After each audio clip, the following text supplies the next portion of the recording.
ଆଜି ମ୍ୟାଚଟା 200 ରନ୍ ହବା ଥୟ। ବିରାଟ କୋହଲି ବାଜିଲା ତ ହେଲା ଆଉ। ବାବୁନା ନମସ୍କାର। ନମସ୍କାର। ଏଠି କଣ ବଇଛ ବେ? 2 ଘଣ୍ଟା ଲାଇନ ନାହିଁ ଆଉ ଖେଳ ଦେଖିବୁ କୋଉଠି? ଟିଭି ତ ଚାଲୁନି ଆଉ। ଲାଇନ ନାହିଁ? ନାଇଁ ଆଉ ଫୋନ କରିଥିଲ? ନାଇଁ ଫୋନ କର। ରହ ମୁଁ ସେ ଲାଇନ ମ୍ୟାନକୁ ଲଗାଏ। ହ୍ୟାଲୋ ବାବୁନା କହୁଥିଲେ? କଣ ହେଇଛି? ଆମ 2 ଘଣ୍ଟା ହେଲା ଆମ ଗାଁରେ ଲାଇନ ନାହିଁ, ଲୋକ ମଲେଣି।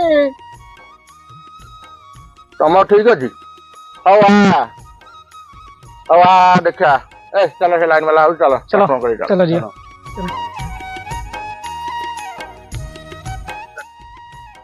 ତୁ ଅନେଇଛୁ କଣ ଭଲ ଭଲ ହେଇ? ଦେଖୁନୁ କଣ ହେଇଛି, କରୁନୁ ଶୀଘ୍ର।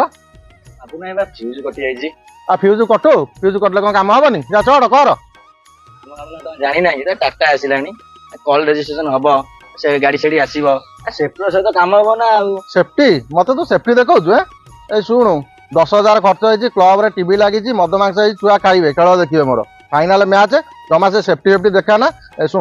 ଟଙ୍କା 500 ଦଉଛି, ଚଢିକି ବାନ୍ଧେ ଆଉ ଓହ୍ଲା, ମାଲଟେ ଦେବି ନେ, ଘରେ ପିଇକି ଶୋଇବୁ। 2 ଦିନ ହେଲା ଖଟିଲୁଣୁ, ପିଇକି ଶୋଇବୁ ହେଲା। ହୁଅନ୍ତା ଯେ ତାରେ କିଏ ଦେଖିଦବ। ପାଗଳଟା ନା କଣ? ଗୋଟେ ବଣ ଭିତରେ ଟ୍ରାନ୍ସଫର୍ମର ପୁରେଇଛ, ତାର ଏଠି କିଏ ଦେଖିବ, କମ୍ପ୍ଲେନ କରିବ? ମୁଁ କରିବି।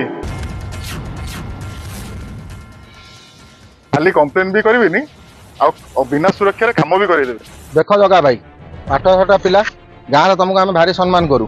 ତା ମାନେ ନୁହେଁ ଯେ ତମ ଗାଁ ସମସ୍ୟାରେ ମୁଣ୍ଡ ପୁରେଇବ। ଦେଖ କ୍ଲବରେ ଛୁଆ ସବୁ ଅଣେଇଛନ୍ତି ଖେଳ ଦେଖିବେ ବୋଲି, ହଇରାଣ ଭାଇ କରନା। ହଇରାଣ ମୁଁ କରୁଛି ନା ତମେ କରୁଛ? ଆଉ ସାମାନ୍ୟ କେତେଟା ପଇସା ଆଉ ମଦର ଲୋଭ ଦେଖି ଗୋଟେ ଜୀବନ ନଷ୍ଟ କରି ବସଛ ତମେ? ଏଇ ସାମାନ୍ୟ ଖେଳ ୟା ଜୀବନଠୁ କଣ ଏତେ ମୂଲ୍ୟବାନ? ତୁନୁ, ତମେ କଣ କରିବାକୁ ଯାଉଥିଲ ଆଜି? ଟାଟା ପାୱାର କର୍ତ୍ତୃପକ୍ଷ ଏତେ ପଇସା କାହା ପାଇଁ ଖର୍ଚ୍ଚ କରୁଛନ୍ତି? ତମମାନଙ୍କ ଜୀବନ ପାଇଁ ନା, ତମମାନଙ୍କ ସୁରକ୍ଷା ପାଇଁ? କଣ ଭୁଲ କରିବାକୁ ଯାଉଥିଲ ତମେ ଆଜି? ଆଜ୍ଞା ଆପଣ ମୋ ଆଖି କରିଦେଲେ। ମୁଁ କେତେଟା ଲୋଭରେ କିଛି ପଇସା ପାଇଁ ମୋ ଜୀବନ ମୁଁ ବାଜି ପକେଇଦେଲି। ଆପଣମାନେ ବ୍ୟସ୍ତ ହୁଅନ୍ତୁନି, ମୁଁ କେମିତି ସୁରକ୍ଷା ସହିତ ଶୀଘ୍ର କାମ କରି ମୁଁ ସେ ବ୍ୟବସ୍ଥା କରୁଛି।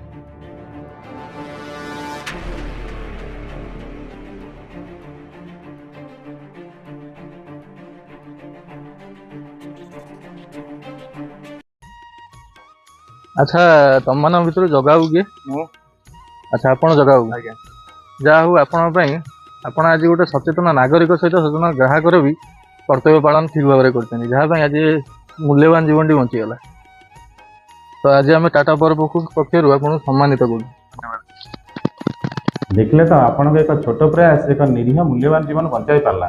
ଯଦି ଆପଣଙ୍କ ଆଖପାଖରେ କୌଣସି ଅସୁରକ୍ଷିତ କାର୍ଯ୍ୟ ହେଉଥାଏ, ତାହେଲେ ନିମ୍ନଲିଖିତ ନମ୍ବରରେ ଯୋଗାଯୋଗ କରନ୍ତୁ। ଜୟ ସୁରକ୍ଷା, ଜୟ ଜଗନ୍ନାଥ।